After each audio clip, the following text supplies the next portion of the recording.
Comedy, drama, action and adventure. But what about the choreography? Let's find out.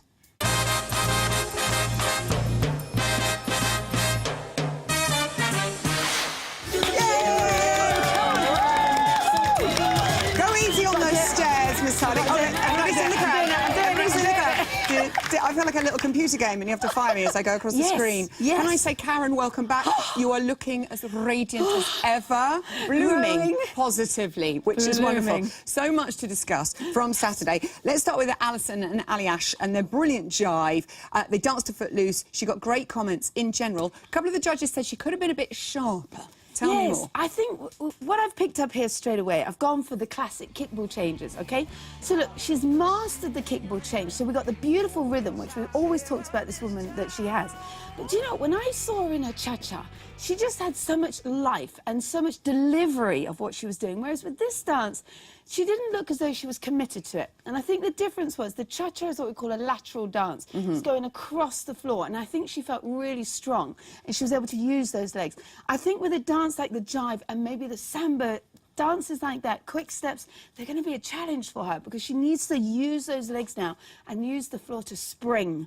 And that's what's going to give the accuracy, because I think it just looked a little bit weak. Not like that wicked cha-cha that we had week one. Come on, Alison, you can do it. Right, Steve and Ola in the quick step. Craig said Steve is back in the competition. Bruno said he made 3 mistakes. What were they? Did you spot them? Well, I've got to jump back to the first thing. I didn't even know he was even out of the competition. I think this man has brought energy and he's brought life to the show from the beginning. But talking about the mistakes, they're here. Look, we got a cut. We had 1 or 2 just there. We've got another little one down here. I don't want to pick up on all their mistakes because we're still at the very beginning of the show. But there's the but. What we've got to make sure this lovely gentleman does. He had lovely spring in his feet. He was lovely and light, and he was pounding across that dance floor. Lots of choreography already, which was brilliant. So let's give him the praise, because I really want to see him. He's committing so much to it. I thought he was awesome. I loved that routine. Donnie said he needs to loosen up a bit. The week before, Craig was saying it was like being in a bad nightclub, and now Donnie's saying go clubbing and loosen up. Do you think that would work? Or do you think... The worst thing you want this guy to do is to loosen up. He's got those gorgeous muscles. He needs to use them, and they're very powerful muscles. So if they suddenly start going loose on poor Ola, that would be a disaster. Dare we say it? Yes, dare we say it, for Ola to nestle into. Because once a lady's got a frame, we can feed out within that frame. But if it keeps moving around, that wouldn't work at all. Jennifer and Tristan were eliminated after their foxtrot. Craig said he found the miming distracting. Is it a no-no singing along? The only reason, because, you know, we normally don't pick up on people that have been eliminated, but I really wanted to pick up on this. It is no to sing or to do any sort of miming when you're dancing. First of all, it distracts, but what we see here, it actually looks as though she's counting the timing. 5, 6, 7, 8. Now, which she could be. But she was maybe trying to sing the songs, and then the worst thing is if you don't know the exact words to that song, you're now going to be dancing wrong and singing wrong and moving wrong. The whole thing is just going to look wrong. So the reason I've brought it up is it has been a tendency across the years that 1 or 2 people have sung along with a great song. Don't do it. Don't do it. Let us look at the dancing. That's just a little tidbit that I wanted to give out. OK. Simon and Christina's rumba. Lots of comments about Simon's lack of hip action. Craig said the whole thing left him cold and passionless, which seems a little bit harsh because he did try very hard. What did you make of it? OK. This is probably going to be a nightmare saying this. I fell into the same trap that I think some of the professionals maybe do normally. We try our best to please what we think the judges are looking for. So they must be looking for hip actions, they must be looking for check forward walks, they must be looking for those straight legs. Rumba is possibly the one dance you want to be creatively more clever. Now here, Christina's worked really hard to get him to do check forward walks, backward walks, and into a sliding door with checked walks here. So she's given the judges all the basic steps. This is possibly the one dance you never want to do it. You want to put all the pizzazz, all the red herrings in. You want to see him lunging, swooshing, moving. It's better to see our celebrities moving than trying to get all that technique right. You will never get it in rumba. It's a mission. Okay. It really is. And I learned the hard way myself. I did exactly the same routine like that with Mark Ramprakash.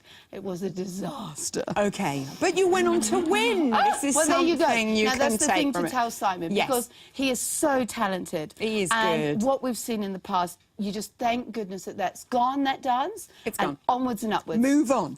Judy and Anton and their quick step. Now, Bruno said he thought Judy needs to have a little bit more control out on the floor. They are putting in the hours, these two. They are working so hard. They're having lots of fun. What would you say about Judy's dance? Well, do you know what? I had a few minutes of a chat with her, and it was really, really interesting. It's one of my, if in doubt, stick him out, and thinking and doing are two different things. Now, what she said to me is, she said, Karen, I'm really getting all my steps right, and I feel like I got the frame right, and I was really loving the dance. And then she said, but then I watched it back on TV. You know, and this is one of those, what you think you're doing, it doesn't come across. You've got to think lights, you've got to think audience, you've got to connect. So I said, you know, you've got to get that top line. The first thing that we're criticising every time is it's a little bit crowning forward. I said, just show them one thing that's different. If in doubt, stick it out. You know, if you've got to walk around having your breakfast there, do it. You know, whatever it takes, she's got to get that head out. Okay. Tim and Natalie and Charleston. Great fun. Now, Yes. it suffered at the hands of props a little bit here. They had the wonderful thing when they're putting things in each other's pockets because it's money, money, money.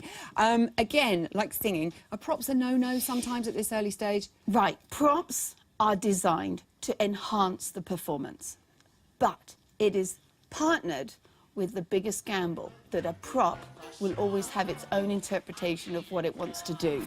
So if you choose to have a prop, we all know in the back of our minds it could go drastically wrong. We've had umbrellas, we've had canes, you know, it could go wrong. And we saw here that it went wrong. She put her hand in the pocket. She couldn't get the jewellery out.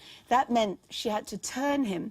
Now, of course, Natalie would know how to pick up that and she did it timing. brilliantly, but Yes, for Tim... bless him, he's not going to know. But what I loved is a few steps later on, he listened to that music. He knew that there was a drop coming up. Bang, and they picked it back up again. Well done, so Tim. what we say with props, it does go for you, but it can also go badly against you. OK, Caroline and Pasha and their incredible rumba. Great comments from the judges.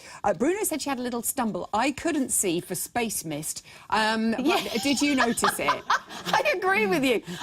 It was in there, but in general, what we want to talk about gently, well, I've chosen this bit of choreography here because when she dances, she's so... You see, there's a little bump. Just a tiny bit. It's so tiny, but when I watch her dance, she's got this uber charisma, this energy in this life, which is what we definitely want.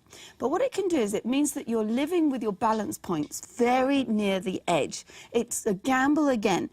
Push her too much, and she's going to fall over.